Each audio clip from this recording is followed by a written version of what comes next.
Hello and welcome back. This is episode 8 of my Chicago White Sox rebuild series. Um, we are in about the halfway point of the 2028 season, and yeah, we're doing quite well. You know, we are not exactly blowing the doors off the division, but we have a 4.5 game lead at the All Star break. The rest of the division looks pretty weak, at least at the moment at the All Star break. So yeah, I mean the NL Central is struggling too. Looking at it, the Cubs are currently winning that with a under 500 record. So um, yeah, not alone there. Uh, the big thing, we did the draft in the last episode, and we also are bringing up our top prospect, Liam Peterson. It may be a little early to bring him up given his stats so far, but I think he's done well enough to warrant that promotion, and I don't want his development to stop. So I think that this call up to kind of see what he's got in the middle of the season makes sense. I did notice Hagen Smith has also been excellent so far this season. So if he struggles at the big league level, we've got more options down there um, to kind of fill that fifth starter spot. As Ryan Johnson, who had been our fifth starter, has started to struggle, and yeah, we just prefer someone else in that role. I mean, the pitching staff as a whole has still been great. Still second in starter ERA, second in bullpen ERA, fifth in FIP, and fifth in pitching WAR. So there is still a little bit of room for improvement, but not much. Definitely the area where I think we need the most improvement is our hitting, where we're eighth in batting WAR overall, but trailing 10th or lower in most major batting categories. Um, I mean, definitely not going to complain about Luis Robert Jr.'s season. He's leading the way with 3.8 WAR and an All-Star nod here in 2028. Nolan Shaniel's been good, who we traded for back in June 1st. He's had a good June for us as well.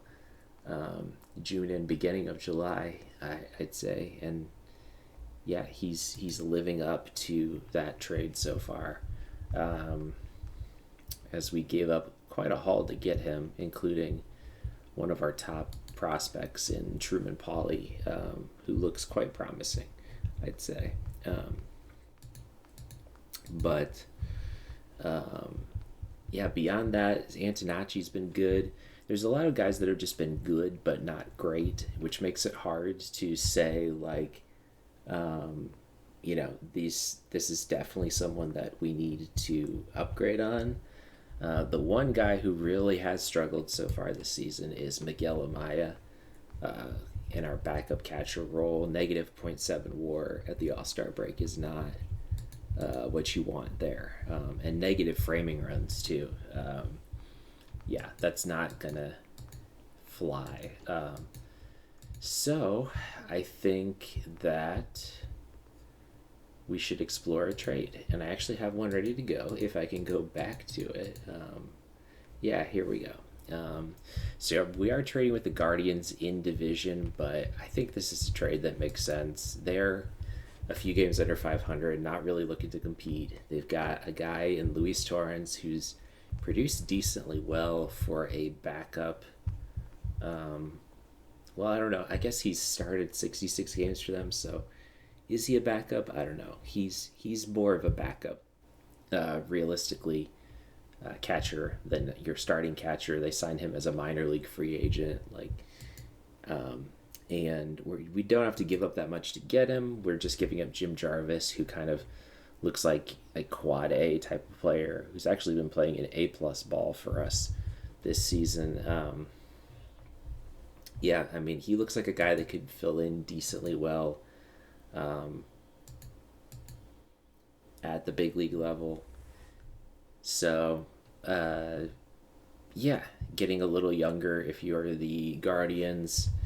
And for us, obviously the backup catcher is a need. So let's go ahead and make this trade. And I think we will have to DFA Amaya, but I don't think that I'm going to mind doing that necessarily. So Luis Torrens will go in every fifth game, and same for here. Let's actually look at his stats and compare. He is slightly out hitting Kyle Teal versus right-handed pitching, so maybe we'll give him the start like every third game, and then against lefties, he's definitely out hitting Teal against lefties, so we'll do this every second game. So Teal's still getting plenty of starts in there. Torrens will get the start against left-handed pitching. I think that makes the most sense given how they've both done this season. And then, beyond the obvious promotion of Peterson, we've got a lot of promising rookies in the minors too. Billy Carlson got a brief cup of coffee earlier this season and didn't do too bad at the big league level, I'd say. His OPS was not good, so we sent him back down hoping that bat will continue to develop, but his shortstop defense is obviously incredible. We hope that he will be our shortstop of the future, I think, and that gives us some flexibility to move Joey Ortiz to third or second. Colson Montgomery, where does he play? I don't know. He's also not put together a super great season after putting together a great 2027. So remains to be seen whether this is just a down year for him or what.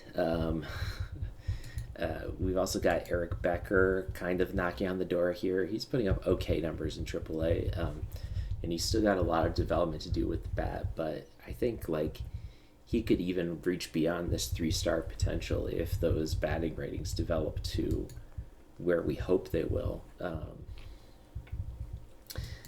Shout out to Yandy Diaz, I guess. He is starting to put things together in AAA after having a miserable start to the regular season. He's obviously very unhappy that he's playing in the minor leagues, but I don't have a spot for him on the major league roster right now, so that's where he will stay.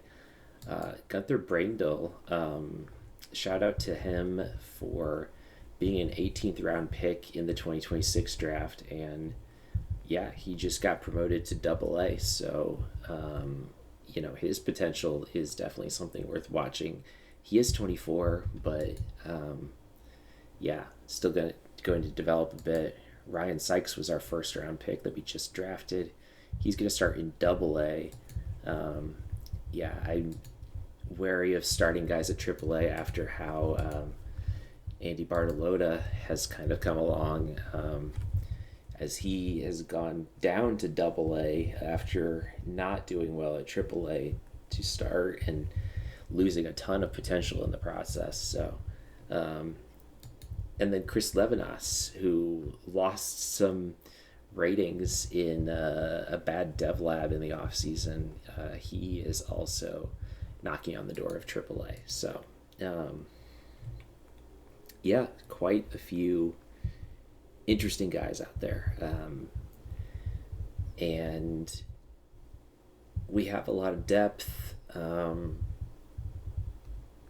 I don't know if maybe we look to swing some kind of blockbuster trade with some of our prospects. I don't know who would even be available to trade for, who we'd be interested in. But I can kind of poke around a bit and see.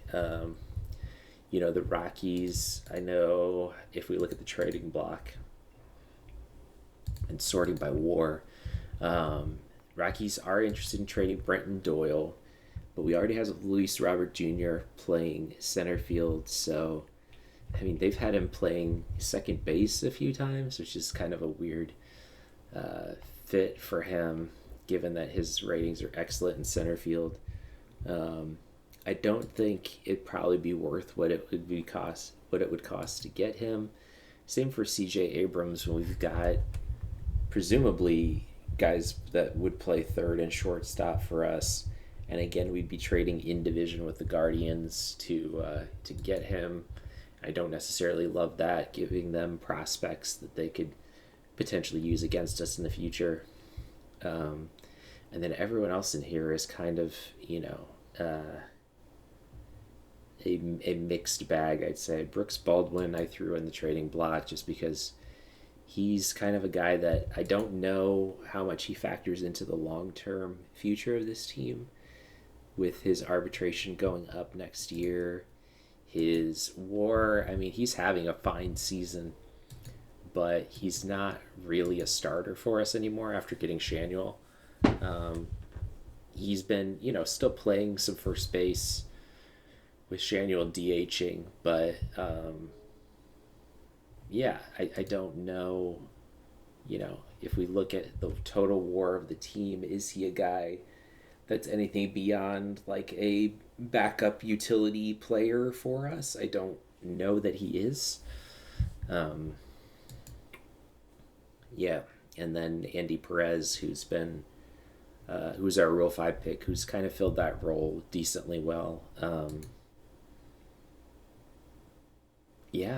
I don't see obvious ways to get better, but maybe someone like the Rays would be willing to part with a big time player for reasonably cheap. I don't think Junior Caminero would be on the market at all, but obviously if we could trade for him, we would. That's like the caliber of player that we would want to trade for, or someone with that potential to kind of, a slam dunk kind of pick. Like, would the Rays be interested in trading Vlad Jr.? Probably not after he signed a ridiculous extension. I mean, he's basically a Blue Jay for life, right? And they're not even struggling. They're 52 and 44. So, they're in the third wild card spot. We've already traded with the Angels. I think I looked at like Mike Trout, and he's vetoing any trade, so he doesn't want to go anywhere. And their team is basically made up of like our former players anyway.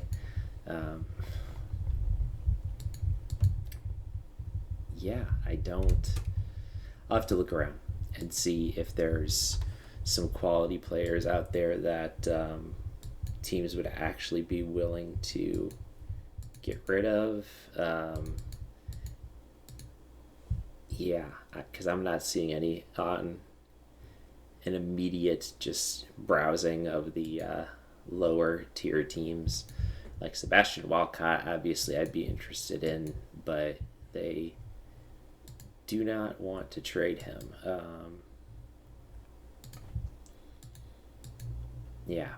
So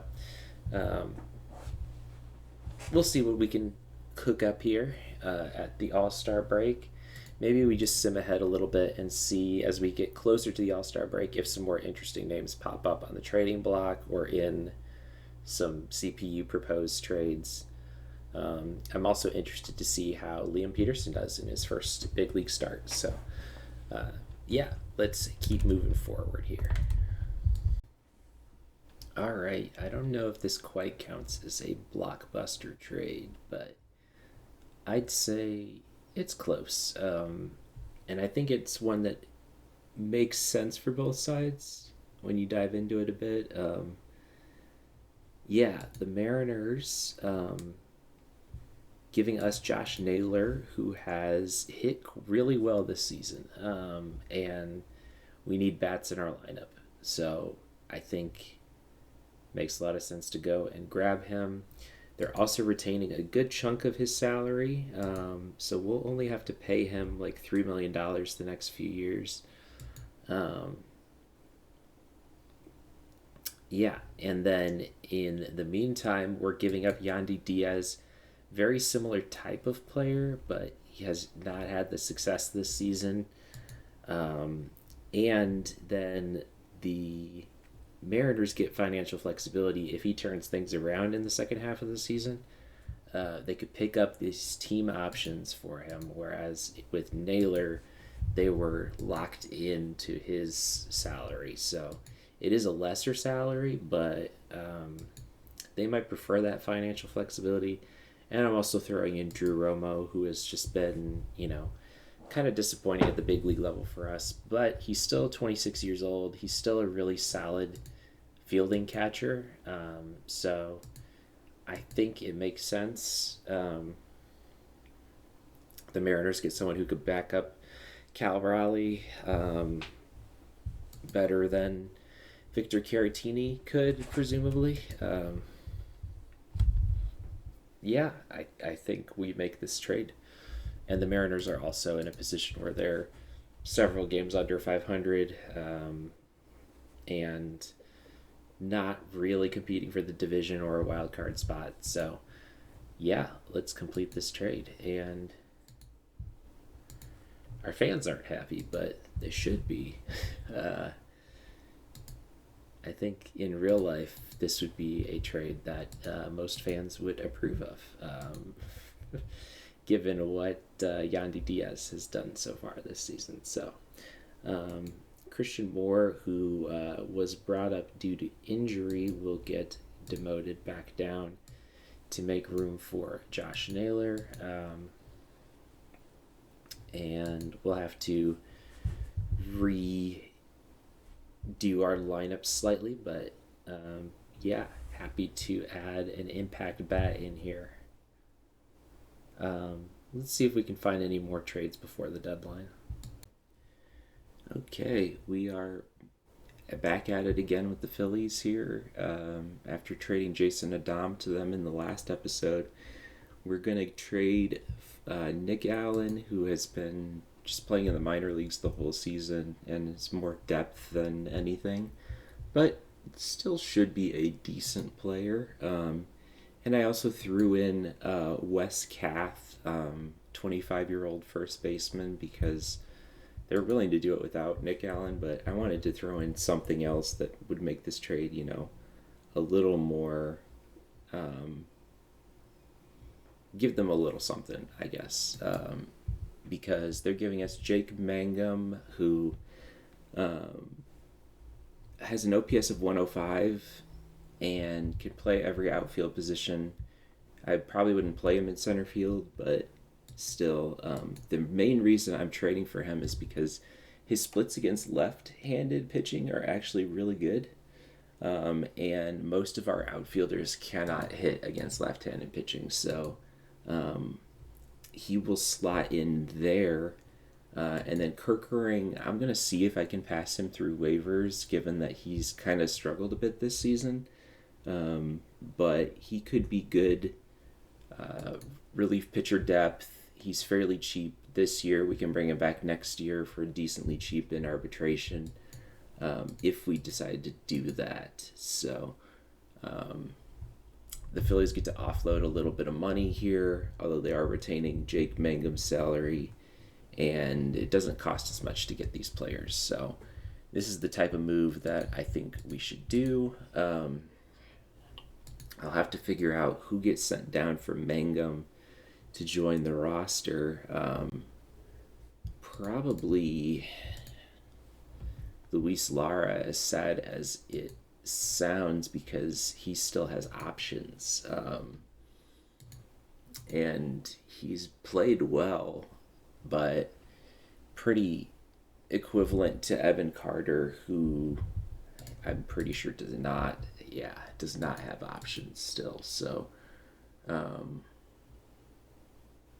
and Andy Perez we would like to keep because he's a Rule 5 guy and our backup infielder. So I think it makes the most sense to send Luis Lara down and slot in Jake Mangum here. And Kerkering, we're going to try to pass through waivers. If he doesn't pass through, then we'll figure out a spot to put him in our bullpen for now. But yeah, almost to the trade deadline. I'll see if there's any other good sim offers. I might scour a little bit more just to see if there's any other big names out there that I could try to trade for. But I think Josh Naylor's probably going to be the biggest name in this year's deadline, barring, something crazy becoming available. I did look briefly at the Cardinals. I think Mason Wynn is gettable, but I don't know if it makes sense for us to get him with Billy Carlson coming up and with us having Ortiz. And then I think I got to the point where I could make a trade for Jesus Baez, but it was going to cost like multiple prospects, and I just didn't want to make that trade. I think we're in a spot where I'd rather see some of those prospects come up and actually contribute to the team, rather than just selling high and going all in for a playoff push this year. We are doing well this year, but are we like a World Series contender? I don't know. Given that we've got the Red Sox doing quite well, the whole AL East is doing well, honestly, except for the Rays, and then the Astros are doing well. Yeah, I don't think it makes sense to like go all in, be sellers this year, maybe next year, but yeah,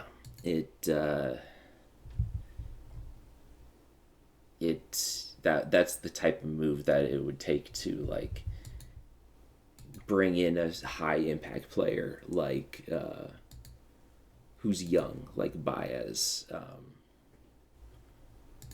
And I don't think there were any other like, the Reds obviously aren't even going to entertain trading Ellie De La Cruz.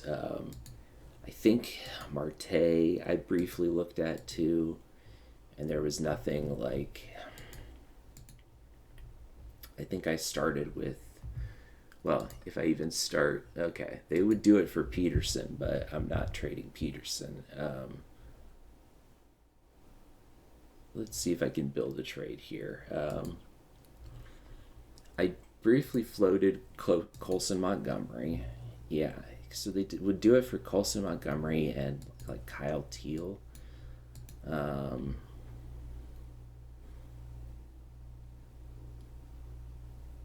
Or like Montgomery and Levinas would probably get it done.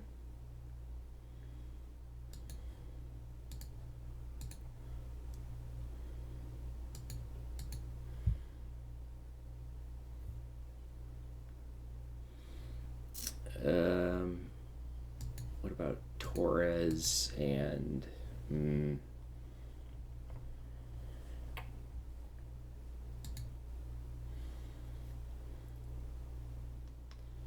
this one's intriguing at least, but I don't know if we have the money to pay him next season.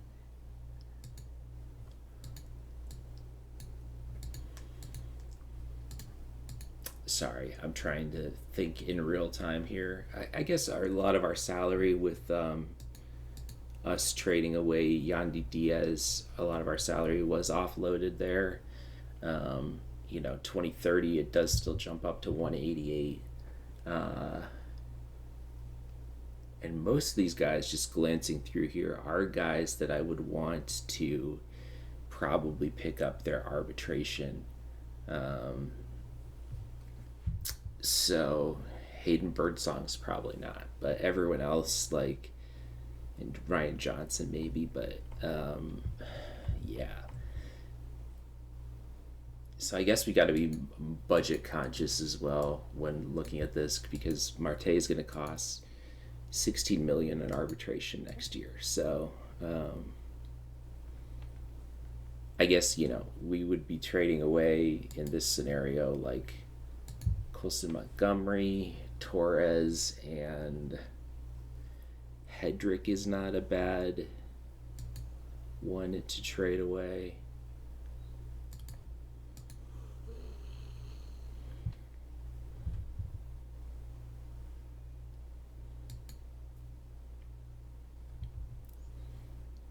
Hmm. Let me think on this trade and get back to you guys. Okay, so this is what I ended up coming up with. I think we are going to go through with this blockbuster trade here.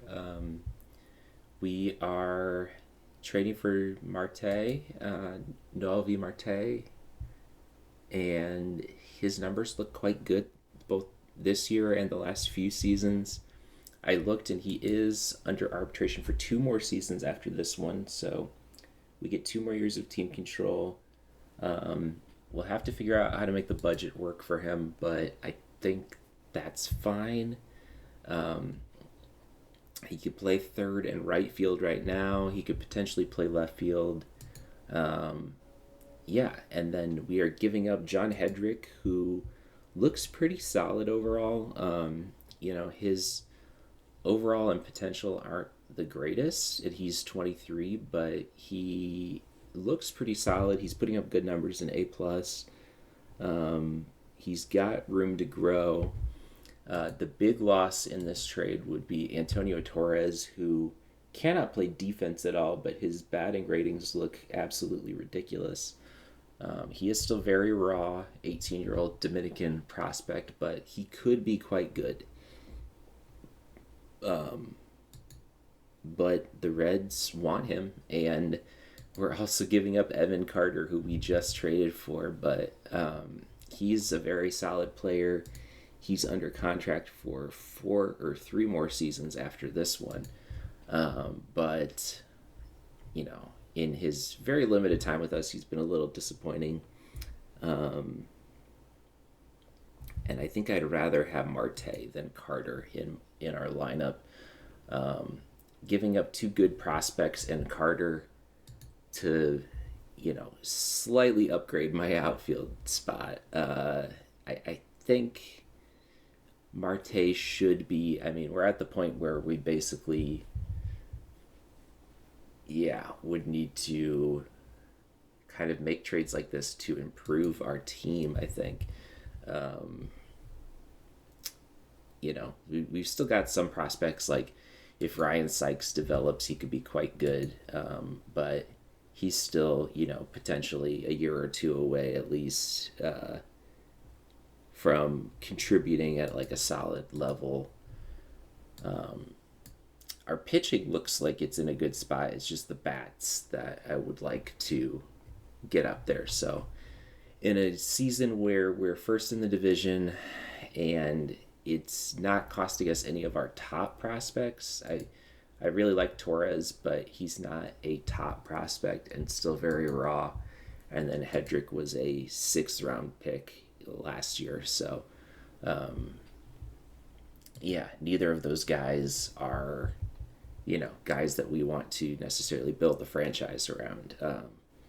I think this trade makes sense, and I think it makes sense for both sides. The Reds are not competing this year at 44 and 59. They get some solid prospects back. They get to unload salary, and we get a 26-year-old outfielder who should help our team win. And let's complete this trade. And the fans are happy. I would hope the fans are happy. As we will put Marte on the roster, and we'll have to redo our batting orders for Marte and Mangum. But I'll show what our new look lineups look like in just a second. All right, so our new look lineup here is going to be Teal starting at catcher still, Naylor at first, Antonassi, Colson, Montgomery, Ortiz make up the infield, and then Baldwin, Robert Jr., and Marte in the outfield with Shanuel at DH. Our backups are going to be Andy Perez in the infield, Mangum and DeLauder are now backup outfielders, and then Torrens, our backup catcher. And then against lefties, Torrens gets the start over Teal because Teal has not hit lefties well this season. Then Naylor, Antonazzi, Perez gets the start in at third base, and Montgomery gets the start at short. And then Mangum gets the start in left field against lefties. That's what he's here for, is hitting against lefties. And then Robert Jr., Marte, and Baldwin at the DH spot. So Shanuel, Ortiz, DeLauder, and Teal are our backups against lefties. Yeah, I really think this lineup looks good. I also don't think I've shown Liam Peterson so far. He's pitched 2 games. First game, he struggled a little bit, gave up 4 earned runs. Not awful, but could be better. And then second game was much better. Only gave up 1 earned run and 5 hits on 5 2/3 innings. So jury's still out in terms of ultimately how he's going to do this season. We do have Hagen Smith waiting in the wings if he struggles. So I'm not too worried about that. But yeah, let's go ahead and continue on to the trade deadline. I don't think we're going to be making any more big trades. I guess I can throw some names on the trading block here, as I've already got a few on there, but let's go ahead and clear this out. And we'll reset the trading block and see if there's any interesting guys out there. So, yeah, to the trade deadline we go. Okay, one more trade here at the trading deadline, and then I'll go through the actual trade deadline day. Orion Kerkering, we tried to pass through waivers. He was being claimed by multiple teams, so in a shop, we actually got some good offers from the Orioles. Hopefully this isn't one of those things that comes back to bite us in the playoffs later on when we give them, a quality reliever. But given that this was a guy that we were waiving, I don't necessarily mind. We get Max Bayless as a pretty good-looking prospect. They have him as a reliever for some reason. He should be a starter. And yeah, that's what he'll be in our minor league system. And then Steven Martinez, who is still fairly raw, but is only 20 years old, is out with a broken bone in his elbow for the next 6 to 7 months. So he will miss the rest of this season. But yeah, for a guy that we're basically passing through waivers, I don't mind flipping him there for some prospects. Waiver wire, let's check that real quick. Nothing too crazy out there. Okay, so make sure that these guys, see, Max Bayless looks like pretty awesome, actually. I will definitely do that. Martinez, I need to throw on the 60-day IL. Okay, and we are ready to go into the trade deadline. Here is my trading block real quick. Basically, I just went through and like everyone in my minors that is 26 or older, I definitely don't mind trading. Excuse me. And I also threw in some major league names like Brooks Baldwin, Anthony Kay, Ramon Gomez. Those are guys that I wouldn't necessarily mind moving at the deadline as well. So let's see what we've got here at the trade deadline. Oh, and we did immediately receive a proposal. They want for Sean Manaea, who's been okay this season. They want Chris Torres, Zach York, Yoel Rodriguez, and Ashton Crowther. I think I will reject that trade. I don't necessarily have interest in that. So,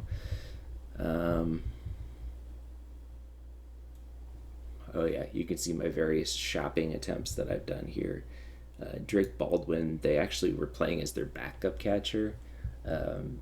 So I was like, okay, what would it take to get Drake Baldwin? And it was still too much. So, um, oh, as the Dodgers go out and trade for Cade Smith. Okay, so that's interesting. The Guardians were like shopping him around to us, but I given our bullpen state, I didn't want to go out and uh, you know, trade for another reliever when our bullpen has already been pretty solid.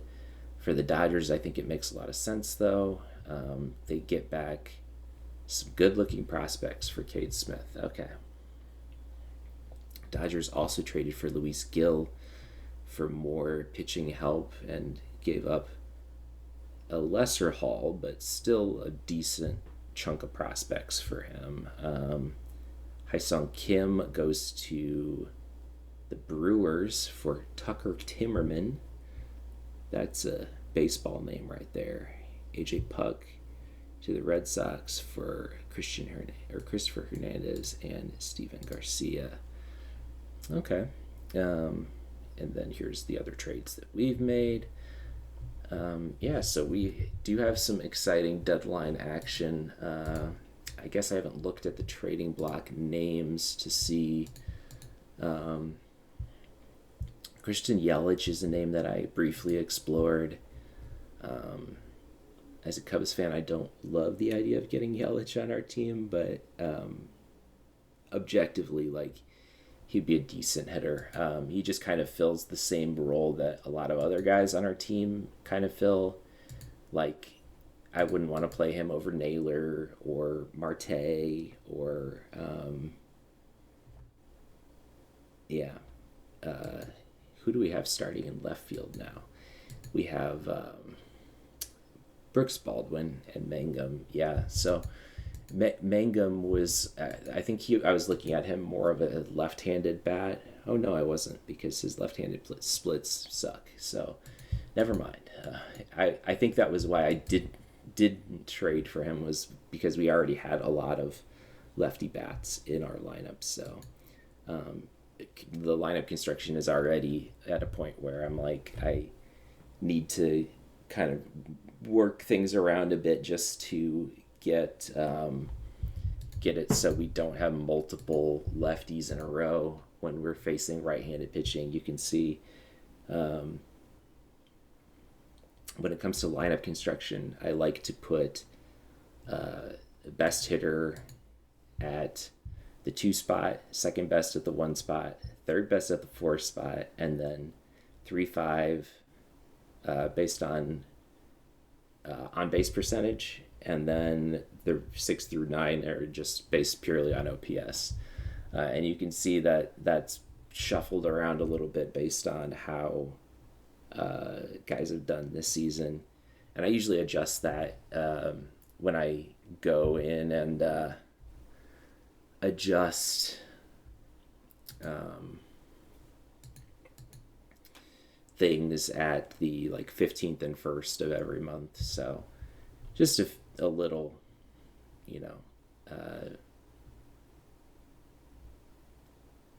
insight into how I like to, do roster construction and lineup construction there. Yeah, let's look to, given that we didn't end up picking up Kerkering, are there any cheap relievers out there who I would be interested in as kind of just depth more than anything?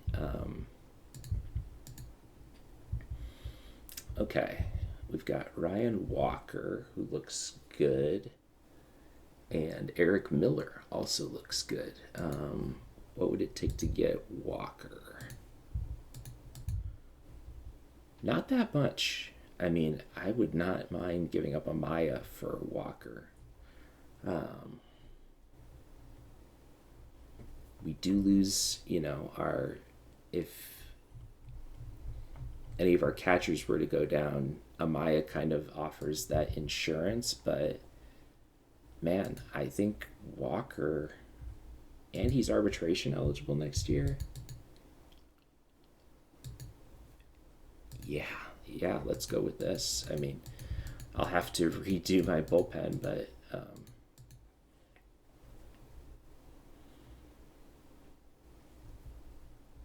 I think this makes a lot of sense. So let's go with that. And then while we're at it, we could look at the other name that was out there, Eric Miller, in case we need a lefty in the pen. I actually haven't been paying too much attention.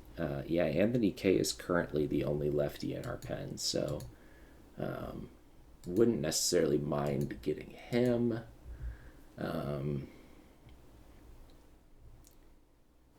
He is a bit pricier, though.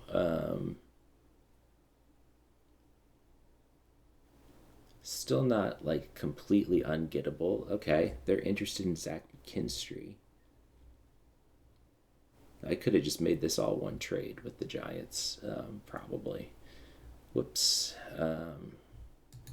Yeah, McKinstry has been playing well at Double A, but not someone that I would necessarily look to call up. And then Miller, will they retain his salary? Yes, they will. Okay, so he's completely, yeah, fine to trade for. Okay. What did they want for Tegan Kuhns? Nothing. Okay. Just curious. All right, so we got some relief pitching depth now. I have no idea who we'd even get rid of from the Major League roster to put those guys on here. But yeah, we have depth now. So let's continue the trade deadline day and see if we get any more offers. We do not.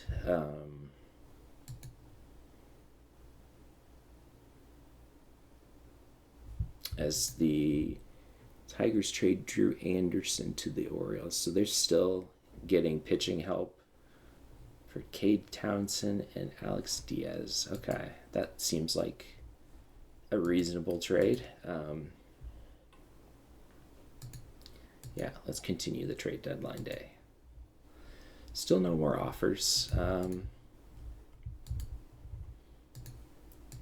But we made some more trades here, and I'll have to figure out, I don't know what the best way to like structure our bullpen would be necessarily, so maybe I look to send Whitlock down if possible. Does he have options? He does have options. And our 40 man's full too.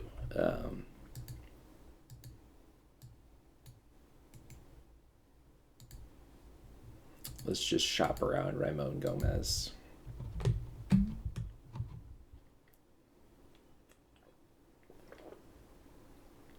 And there's no interest whatsoever. Okay. I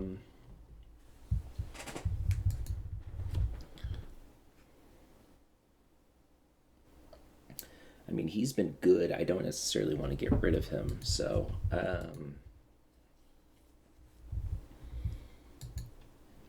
yeah, let's see. As we don't get any more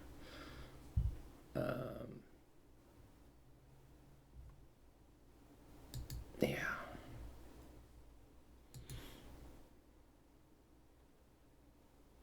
No more trades. I think we're good at this trading deadline.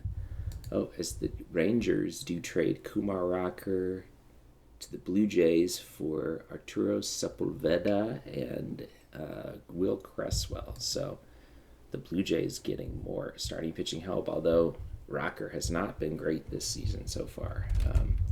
Maybe he's a guy that needs a change of scenery. But yeah, that will be the trade deadline. I'll have to figure out how to fit Miller and Walker into our bullpen here.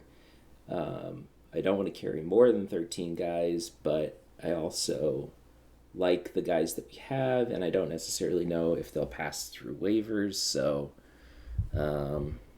we could have maybe looked to trade Ryan Johnson at the deadline, but I mean, he's out of option years. He would probably get claimed by somebody. Yeah, I'll have to figure out how I want to structure this, and I'll show that in just a second here. Okay, so this is now what our pitching staff looks like. I did sim ahead a few days to August 4th just because I wasn't sure. One of the possible moves was sending Liam Peterson back down, given that he does have options. But I wanted to see how his next start went, and it went quite well. So I would like to keep him up at the moment. I did end up sending down Garrett Whitlock, who has options. It's kind of silly because he's 32 years old, but yeah,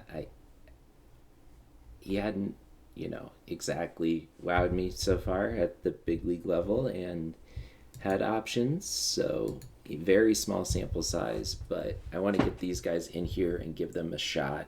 So Ryan Walker will slot in as a setup guy along with Raisel Iglesias. And then Eric Miller, I wanted a left-handed arm out of the bullpen, so he's going to be our lefty specialist here. Everyone else has stayed the same. Peterson will continue to pitch out of our rotation. He's doing quite well. I mean, given that his ERA is inflated a little bit from this first start where he gave up 4 earned runs. Yeah, I'd like to see him stay consistent, but we'll see. We'll see how that goes. And Max Bayless is looking good too. Yeah, I'm hoping that this ends up being a nice little haul for Kerkering here. But, I mean, he's already pitching much better for Baltimore than he did for Philly in the massive sample size of 2 innings pitched. So we'll have to see how that goes. But I'm pretty happy with Max Bayless joining our prospects here as yeah, he looks quite good. Let's see how August goes here, as we've gotten off to a little bit of a rough start here. Lost our first 3 games in August and are in the middle of a, what is that, 5-game skid? 4-game skid? 5 games. 5 games in a row. Okay. Yeah. Let's see if we can turn things around here, guys, as we are now only 5 games up on the Royals and slipped down to 58 and 53, which would not be good enough for a wild card spot currently, as the entire AL East doing well now, as the Rays have brought themselves back up to 500. So it's looking like the 3 wild card spots are going to 3 of those teams, barring someone else jumping up here. Which still a lot of baseball to be played, but we'll have to see. Yeah, let's go through the rest of August here and see how things go. All right, it is August 15th, and we are 64 and 57, 6 games ahead of the Twins still in first place in the division. So I'm pretty happy with that, and our magic number is 36 already, which is not that high.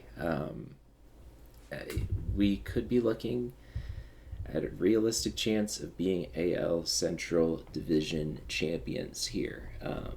But, I think we got to start looking ahead maybe and focusing on, I would love to get one of those top 2 playoff spots to get the first round bye.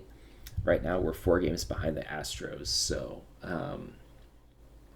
and we are probably not catching the Red Sox or whoever ends up coming out of the East realistically. So yeah, just focusing on getting that 2 seed, I think, is what we're playing for now. unfortunately, we did lose Noah Schultz to shoulder inflammation for 3 weeks. So he will be out for the rest of August and a little bit of September. That does give Hagen Smith the chance to see what he can do in the big league rotation. If he struggles, we've got Anthony Kay that I think, or Ryan Johnson, that can potentially slot in as fifth starters. So we're not completely dead in the water here. And our two relievers, Eric Miller has, not done amazing so far in his left-handed role, but pretty low sample size. And then Ryan Walker has been good. Again, super low sample size, but yeah, we'll have to see here. Garrett Whitlock probably shouldn't be at AAA, but I just don't have a spot to put him in our bullpen currently. Yeah, a lot of these guys just don't have options. Does Miller have options? He has one option year left, so.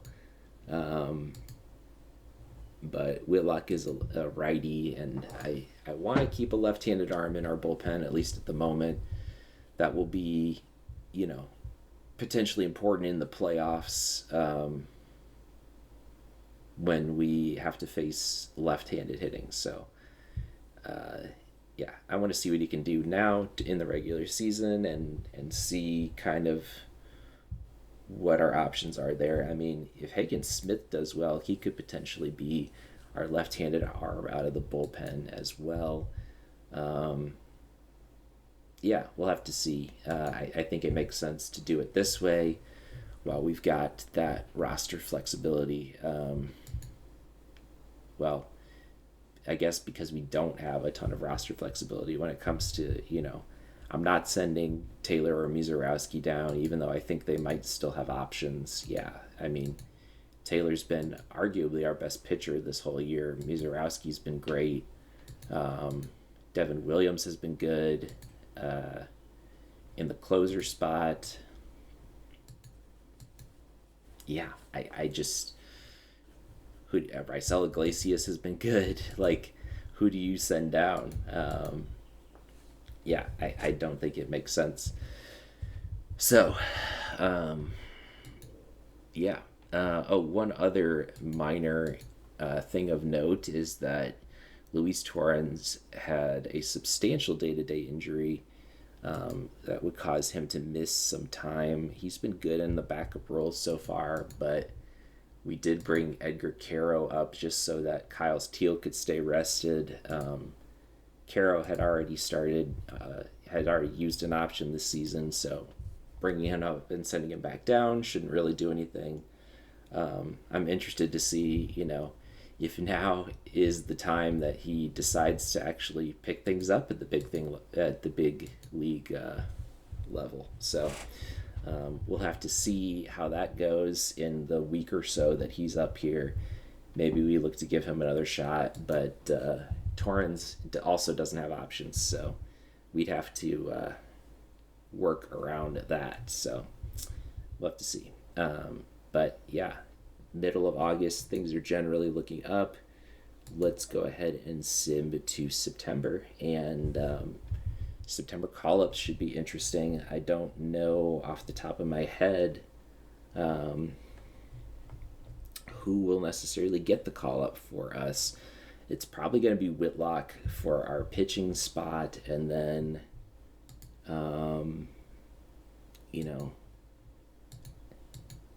in AAA, like, who do you bring up? If we can make a spot for Kalaz or Rodriguez, that would be great. Moore is another option. Carlson could come back up as well as a defensive replacement. I don't necessarily hate that.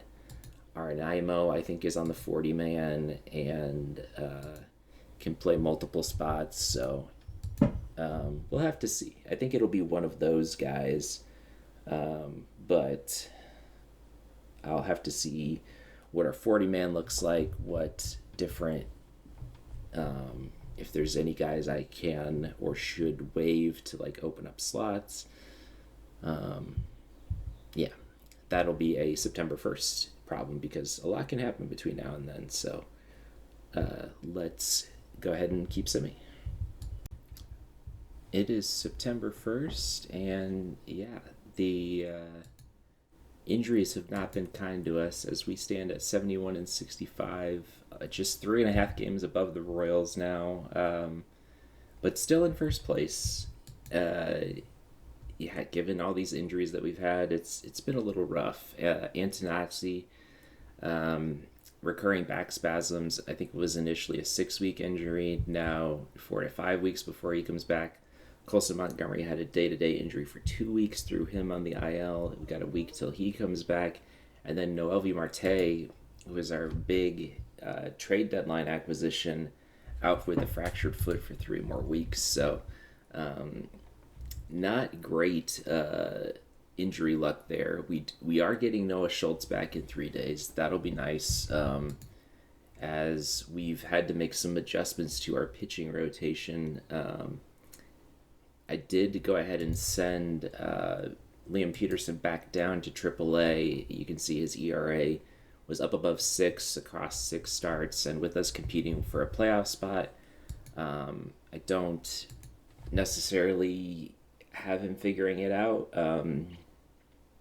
At the big league level, I think, ideally, if September goes well, we eventually shift to a 6-man rotation, and that's when he could get some more playing time. But I would want to wait until we for sure clinch the division before doing that. And given how we've played lately, that's not a guarantee. So, excuse me. The Hagen Smith has also struggled across 3 starts, so he's going to move to a bullpen role for right now. And Ryan Johnson and Anthony Kay will slot into the rotation where, they've done decently well this year. Anthony Kay only had 1 start, but it was a good one, so he's going to stay in the rotation. Johnson may be the odd man out when Smith comes back, or not Smith, when Schultz comes back. And with that final spot, we've also called Whitlock back up, and Phil Fox is the guy that ended up getting called up because of the roster expansion for September 1st.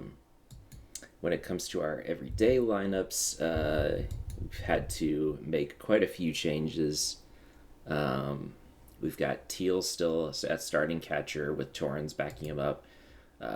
I want to go through our trade deadline acquisitions because there were quite a few of them, and Torrens has been quietly a good acquisition, I'd say. Very good numbers. I've even got him. Usually I do the backup catcher every 5 starts. I've got Torrens at every 4 because I want to get his bat in the lineup just a little more often. Teal still hits better overall against righties, but not by a huge margin. 96 OPS versus 78, so and Torrens' defense is a little bit better, so I don't mind that at all. And Josh Naylor still starting at first, still raking. He's been nails so far. Naylor is nails. And yeah, he is on pace for a 4-WAR season. That's what we were hoping for when we acquired him. How is Yandy Diaz doing on the Mariners? He's started to figure things out, but still, struggling to put up a lot of WAR. It'd be interesting to see what the Mariners do with him. Christopher Torren is our starting second baseman currently. He's ended up slotting in and getting quite a bit of playing time just as a backup and as an all-around infielder. And yeah, he's done decently well, I'd say. Definitely more defense oriented, but you can see he's put up good numbers at both second and short this season. Um, Christian Moore was just called up, so we'll have to see how he does, but has been solid in AAA, can play a variety of positions. He makes sense to call up when we've had this many injuries. Joey Ortiz, a bit of a step back from last season, but still not awful numbers. Chase DeLauder is our starting left fielder currently. He's had a solid season, I'd say, better than last season, which is promising. And then Robert Jr. and Lara. Robert Jr., we've covered previously. He's having a great season. Yeah, this is basically what we hoped for when we signed him. Interestingly, his next year is a player option, so if he feels like he could test the market and get more money, he may opt out. So we'll have to think about that at the end of this season. Lara has had a solid season, and then Shanuel, who we traded for from the Angels, has been great as well. Another bat that's really added to our lineup. Our actual batting rankings haven't gone up that much. I would guess due to all the injuries and subs that we've had to put in throughout the season. But starter ERA, bullpen ERA, FIP, and WAR all look good. Our pitching staff definitely still carrying the way here, but as I guess I didn't talk about Walker and Miller, who are both doing well. 1.8 ERA for us so far for Walker. Miller just a 1.17 ERA across 9 games for us. So both those guys proving to be good acquisitions. And Garrett Whitlock, I guess, is also a trade acquisition. He has struggled for us. His ratings indicate that these numbers should go down, but I'm only going to give him so much leeway when our bullpen is this competitive for spots. And same with Hagen Smith, like he's going to get some long relief innings in here, but we could look to call another guy up and give him some more time at AAA, as we've got some guys that are pitching pretty well in AAA. And Jackson Wiggins has had good numbers at both A+ and AA this season, and has been on the roster. Abner looks very solid and put up decent numbers in 6 innings earlier in the year. And then Hayden Birdsong still out there as well, putting up decent numbers. So he put up actually pretty good numbers for us earlier in the season. So it might be time to actually just do that, as we'll send Smith down and bring up Hayden Birdsong to be our long reliever at the moment. Yeah, as this is his last option year anyway. So, and then, so that's our right-handed lineup. Left-handed lineup looks completely different, with Torrens starting over Teal.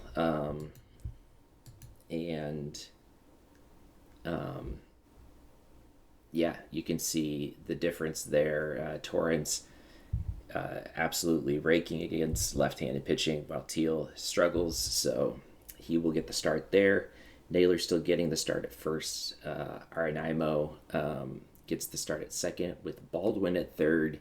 Haven't really talked too much about Brooks Baldwin this season, and that's because he's kind of struggled a bit off and on this season. He's been streaky, I'd say. He had a 30-game hitting streak earlier in the season, and yet his OPS is under 100. He's got just 0.5 WAR on the season. But he is a guy that can play multiple positions, and his splits against lefties are still not bad. He's a guy that you don't mind having on your roster at least for $3 million. When it comes time for his $7 million arbitration, I think that's when he starts to maybe get a little too pricey for my tastes there.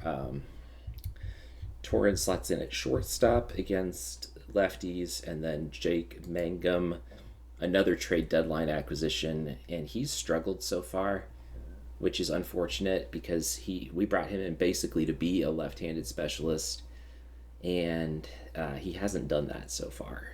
So he could lose his spot if he's not careful, if his numbers continue to drop. Robert Jr. gets the start in center, and then Emmanuel Rodriguez absolutely raking in AAA, and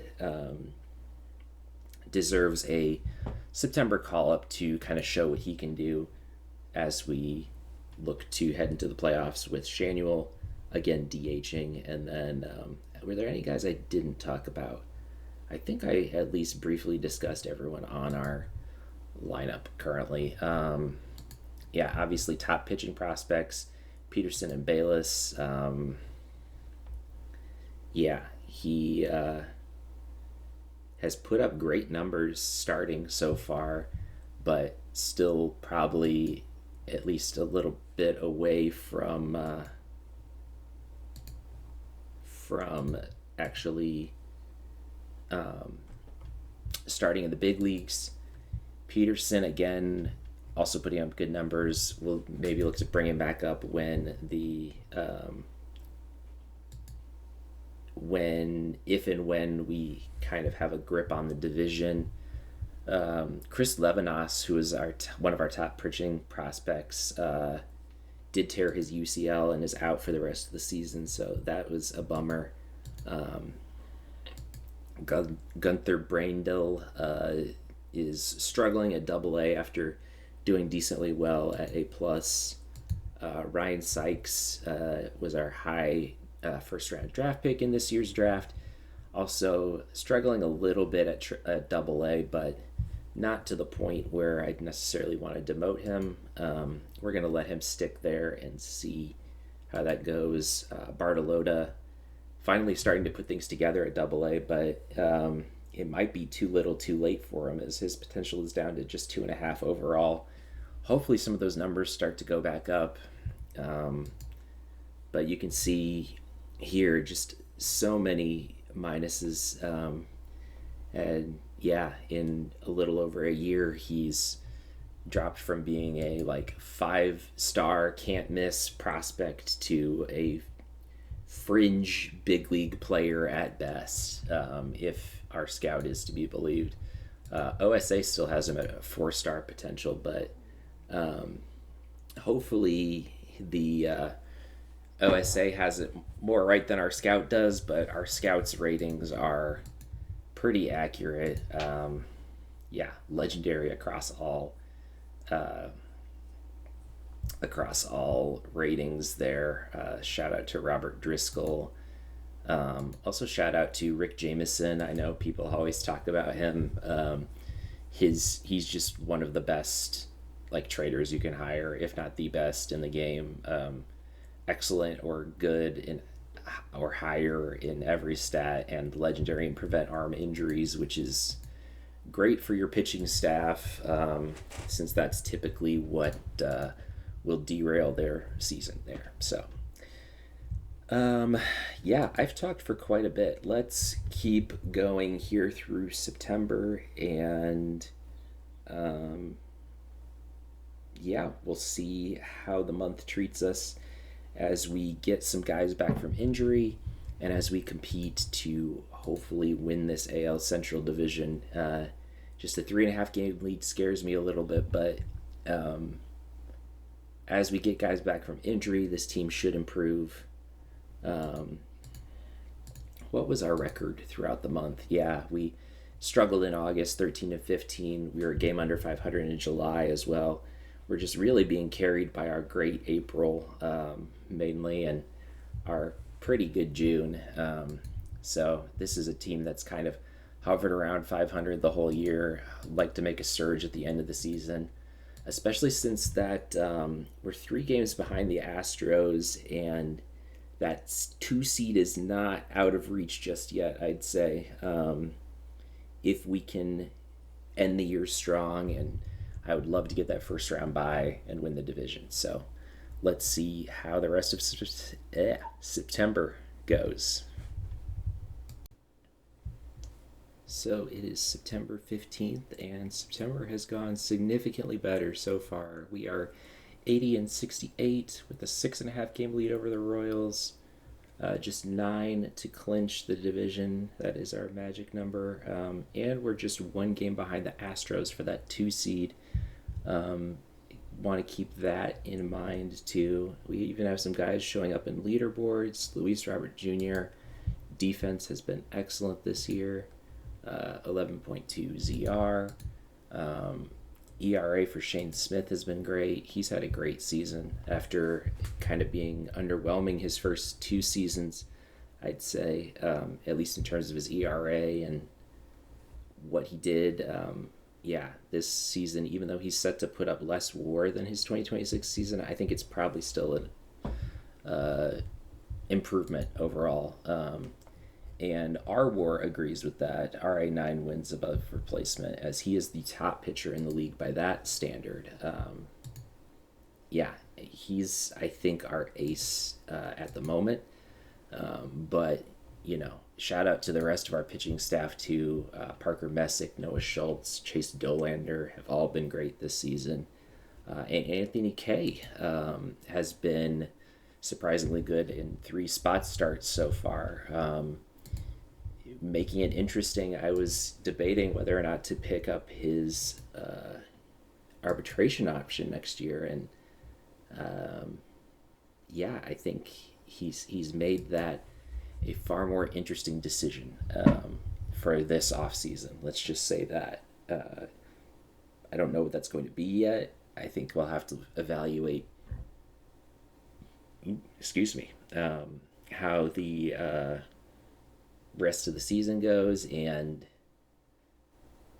what our budget looks like next year. But very good chance he could be coming back. I did make one other fairly big change, I'd say.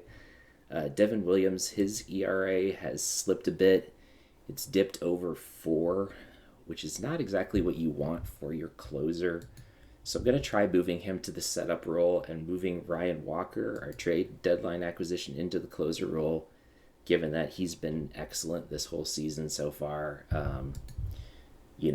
I think Mizorowski and Taylor are still getting the bulk of our innings in the bullpen. I like having a guy that's more of a, come in and get 3 outs or 2 outs even type of closer. That's basically what Williams has been throughout the season, and his numbers have been good up until recently, I'd say. His FIP has struggled a bit. Second to last on the team behind Phil Fox, which is not great. As Phil Fox has a decent ERA, Garrett Whitlock, his ERA has come down quite a bit, pitching well. I'm going to keep giving him a shot there, since his ratings kind of indicate that he should be a good pitcher coming out of the bullpen. And then lineups-wise, not too much to talk about here, except that we got Colson Montgomery back from injury. And I don't think I mentioned him before because he was on the IL, but he has turned things around and had a really good season in the second half of the season. Like, he really struggled here. His April, he just had a 77 OPS plus, and then May was a little better, June was a little better, and then July and August he's absolutely crushed things, and September. You can see the second half of his season has been way better than the first.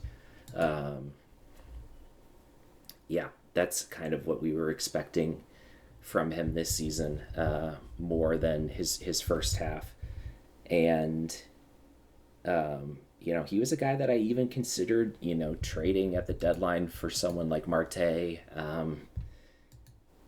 but I'm glad that we kept him now. I feel like he's maybe one of the guys that can be the cornerstones of this offense if he continues to put up numbers like this. But yeah, we'll have to see how he does. This is entering his first year of arbitration, so maybe we look to extend him even.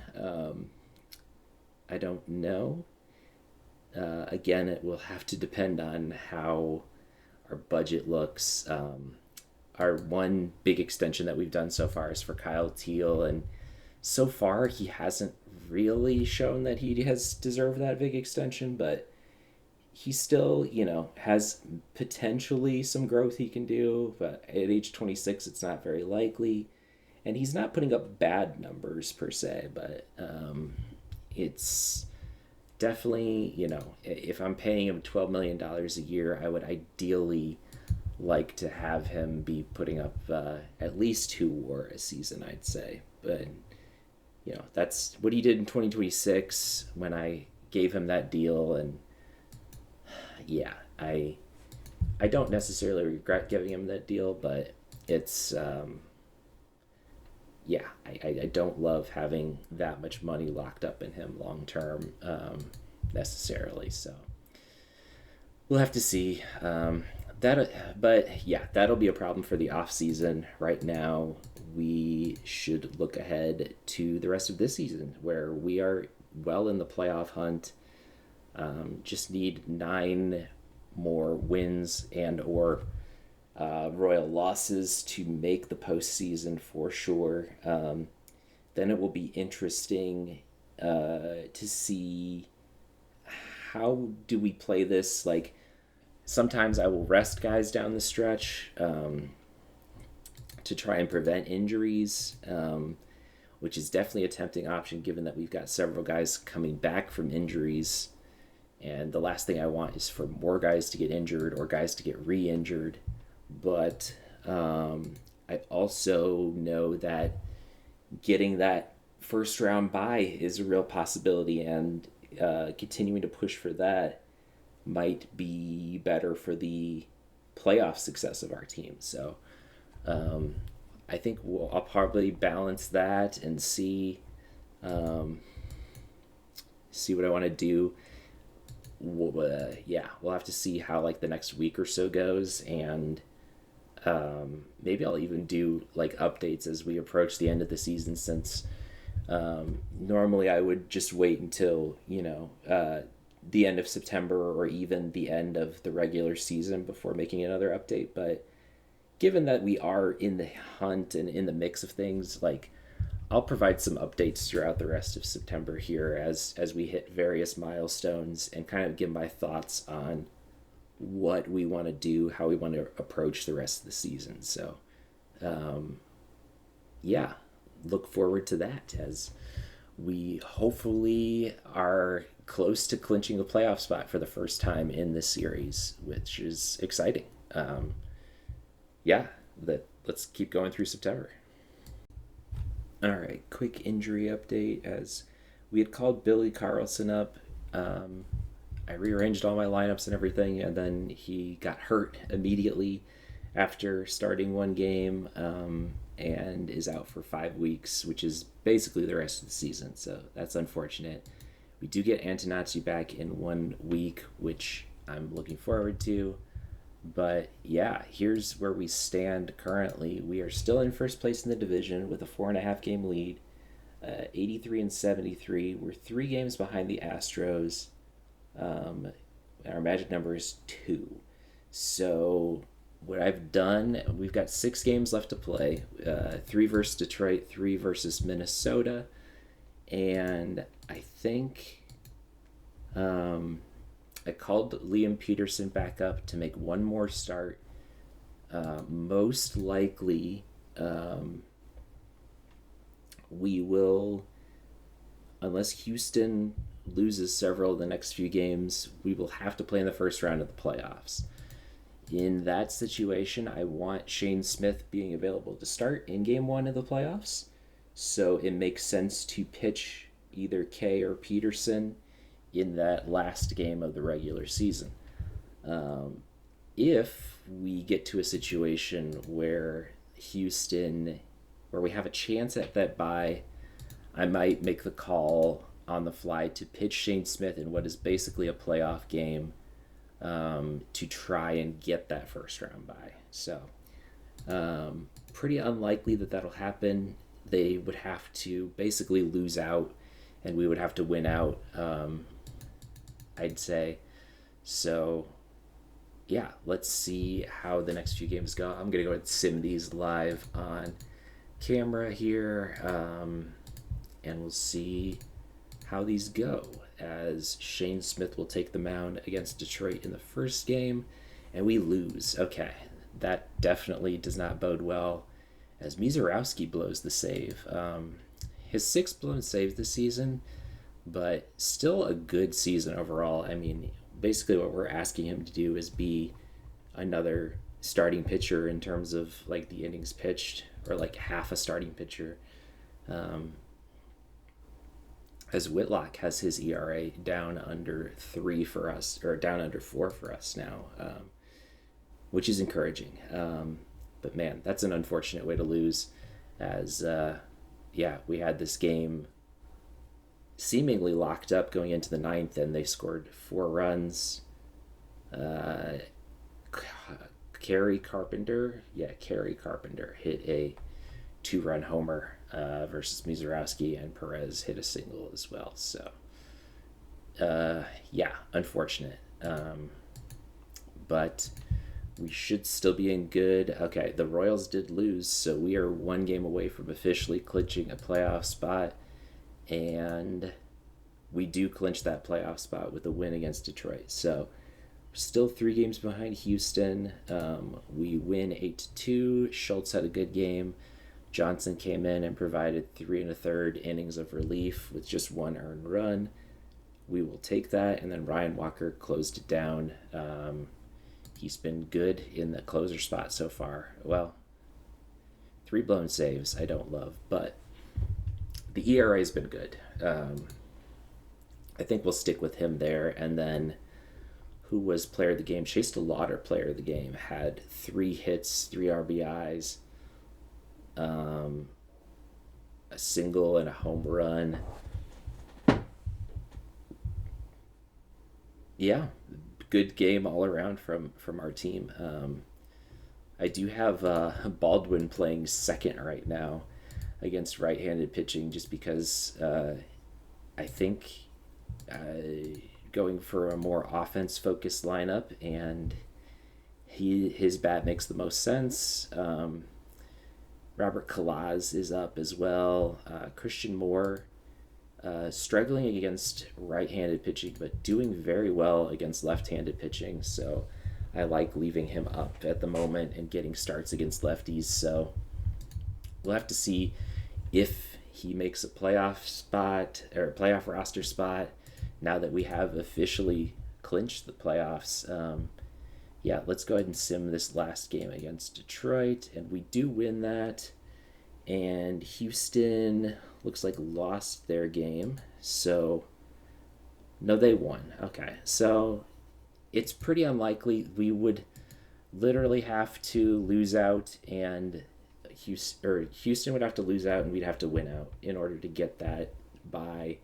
And I haven't even looked at the tiebreaker between the two of us, so I don't know if we'd even get that against them necessarily or not. So we're going to stick with the original plan. Messick's going to get this start. We do win 7-4. Mizorowski has a much better outing this time. Devin Williams performing good in middle relief or setup role, I guess. Colson Montgomery still on pace for a 3-WAR season. Oh, 1 second, I'll have to pause real quick. All right, apologies for that. And so we have another good game here from our offense and our pitching. Let's see. Standings wise, the Houston Astros did win. So the last 2 games basically don't matter. we'll go ahead and put a pitch limit on both K and Peterson to keep them healthy for the playoffs. I could go through and do the same for our starters here. I'll at least do it for Robert and Shanuel. I'll usually do this in Naylor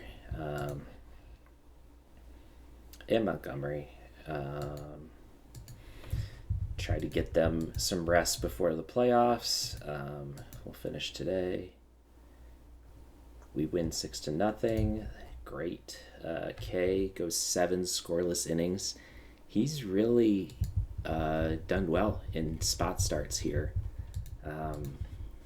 Definitely will make the playoff roster. I don't know if he'll be one of our 4 starting pitchers. I think that's pretty much guaranteed to be these 4 guys right here, but K could get some high leverage spots, I think. And last game of the season against Minnesota basically doesn't matter, but let's see where we end up as we save and get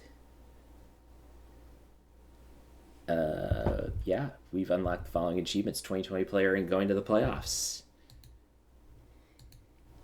as we did win our last game of the season to head into the playoffs hot. Peterson had a good game too, just 2 earned runs. I think he'll be in the mix next season, but probably not going to be on our playoff roster this season, as we'll have to decide who makes it and who doesn't, as our first round matchup will be against Toronto. We've made the playoffs for the first time in this series. That's exciting. The Red Sox and Astros do get the first round bye, and Yankees and Orioles will play in the first round, and us and the Blue Jays will play in the first round. And the Blue Jays probably have a worse record than us, but only by 1 game. So that'll be a good matchup, I think. And Red Sox end up winning the division. Orioles get the top wild card spot with 94 wins. Yankees 90 wins. Blue Jays 87. And then us and the Astros. Royals did finish right at 500, 81 and 81. Everyone else in our division was below 500. The Mets finished tied with the D-backs with 93 wins in the NL, and the Marlins made the playoffs. That's mildly surprising. And the Pirates won the NL Central with 82 games. So that was a tight race to the end, despite most of the teams being under 500. And then the Giants and Dodgers also made it in the NL. So it's the Mets and the D-backs with first-round byes there, and then the Dodgers and Giants play in the first round. That should be a fun matchup for them. And the Marlins and Pirates play in the first round in the NL. So, that'll about do it for this episode. I kind of gave season recaps already for our team, but I think, I didn't really shout out Grant Taylor, a 4-WAR season coming entirely out of relief. He was excellent. If he doesn't win reliever of a year, I think that would be a crime. Ryan Walker, very good trade acquisition, pitched 15 very solid innings for us. Bizarowski was good. Our entire starting rotation was good, led by Shane Smith, who's going to pitch game 1 for us. And then Anthony Kay coming in and filling that swingman role quite well, where he was in long relief for a good chunk of the season, and then started some games for us at the end that we really needed. And we needed every win to get this playoff spot. I guess technically we would have been able to win 6 less games and be okay, but I like finishing with a better record. So and then Luis Robert Jr., will he opt out in the off season? I don't No, he's set to just make $15 million. He might decide that he could get more in free agency, which would leave us with a pretty big hole at center field. So we'll have to see how that goes. Shanuel, Naylor, both trade deadline acquisitions that did great for us. Colson Montgomery had a good second half of the season. Marte also did well. Not quite as well as the two I mentioned above for us, but still finished with a very solid 2.4 WAR on the season. Torrens actually finishes with more WAR than Teal for the season, thanks to his 1.3 with Cleveland and 1 WAR with us. But Teal will be our presumptive starting catcher, at least against righties, because of how things work out there. DeLauder will see time. We'll have to just figure out how we want to structure this playoff roster. We do have Antanasi coming back from injury, so that he will get a spot over one of these guys. And, with guys like Mizurowski and Taylor, we could potentially carry 12 pitchers into a 3-game series, I think, and be okay, especially since one of our starters will be coming out of the bullpen. I usually like 13 in a longer series, but given that the wildcard series is just 3 games, I think we might go with 12 here and try to use some of those extra spots for guys like Christian Moore or Luis Lara, who's kind of on the bubble, who even if they don't start, I want to have guys that could pinch hit or pinch run for us off the bench. Moore did well in limited opportunities against left-handed pitching.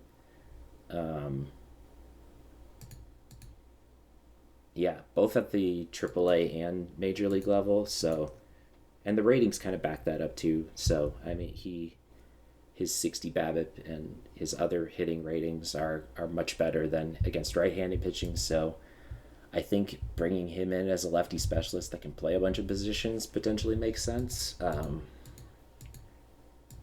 Or a lefty pinch hitter. I guess he wouldn't be a lefty specialist. That's kind of a... anyway. We'll have to structure our playoff roster. And I'll go over that at the beginning of the next episode, I think, what our final playoff roster looks like in our matchup against Toronto, where we will have Shane Smith starting game 1, Noah Schultz in game 2, and either Dollander or Messick in game 3, I think. It's hard to say.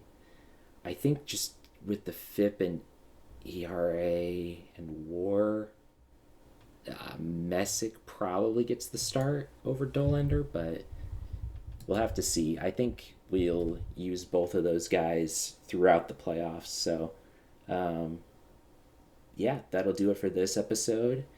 We are officially postseason bound for the first time. How long has it been in real life since the White Sox made the playoffs? As we go here, 2020 they made the playoffs. 2021 they won 93 games and did not make the playoffs, so that's unfortunate. But in the shortened 2020 season they made the playoffs. Before that you have to go back to 2008. So very little postseason success for the White Sox. Hopefully this season will be different and we will bring the city of Chicago a championship to the south side instead of the north side. We will have to see how things go in the next episode, but thank you for watching. Like, comment, subscribe, all that good stuff. Hopefully you've enjoyed the series so far. I've definitely had fun trying to build up the White Sox, and now it's fun to see the fruits of our labor here as we are playoff bound, and I would say we're not probably World Series favorites, but in the playoffs, anything can happen. So we'll just have to see how things go in 2028 against Toronto next time. Be there. Thanks for watching.